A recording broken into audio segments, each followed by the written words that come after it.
అయితే ప్రస్తుతం మనతో ఉన్నారు, మాట్లాడే ప్రయత్నం చేద్దాం. సార్ చెప్పండి, అసలు ఏం జరిగింది అనుకుంటున్నారు, అసలు ఎందుకని మృతి చెందారు? యాక్చువల్లీ ప్రవీణ్ పగడాల్ గారు well known person in Christianity. ఆయన ఒక డిబేటర్, ఆయన చాలా మందికి ఆయన సుపరిచితం.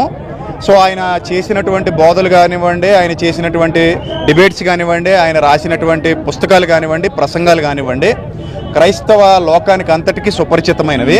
ఈరోజు ఉదయం ఏ టైంలో జరిగిందో మాకు తెలీదు.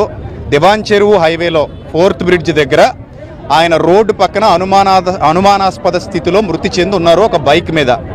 ఆ బైక్ కూడా ఆయిందే. సో రాత్రి నుంచి ఆయనకు సంబంధించినటువంటి ఎవరైతే కన్వీనర్స్ ఇక్కడ ఉన్నారో వాళ్ళు ఎన్నిసార్లు ఫోన్ ట్రై చేసినా కూడా ఆయన రెస్పాండ్ అవ్వలేదని చెప్తున్నారు. సో అలాగే పోలీసు వారు కూడా ఇందాక మేము అడిగినప్పుడు అది యాక్సిడెంట్ కాదు అని చెప్పినప్పుడు నేను నేరుగా పోలీసులతో మాట్లాడాను. ఆయన యాక్సిడెంట్ కాదని మాకు చెప్పారు. సో డాక్టర్స్ కూడా ఏమన్నారంటే ఇది అనుమానాస్పద మృతిగా ఉంది అని చెప్పారు. ఆయన ముఖం మీద చాలా భయంకరమైన గాయాలు ఉన్నాయి. ఈ పెదాలన్నీ కూడా కట్ అయిపోయి ఉన్నాయి. అదేదో రాడ్తో కొట్టినట్టుగా మాకు అనిపిస్తుంది. సో కాబట్టి ఏం జరిగిందనేది మాకు తెలీదు.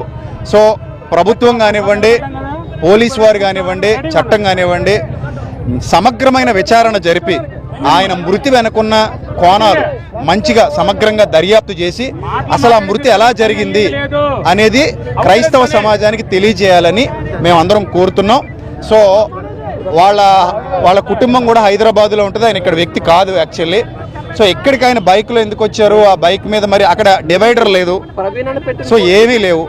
సో ఎందుకు ఆ దెబ్బల్లా అనిపిస్తున్నాయి అనేది ఆ డెడ్ బాడీ పోస్ట్ మార్టం చేసిన తర్వాత సమగ్ర విచారణ జరిపి మాకు నివేదిక ఇవ్వాలని చెప్పేసి మేము కోరుతున్నాం.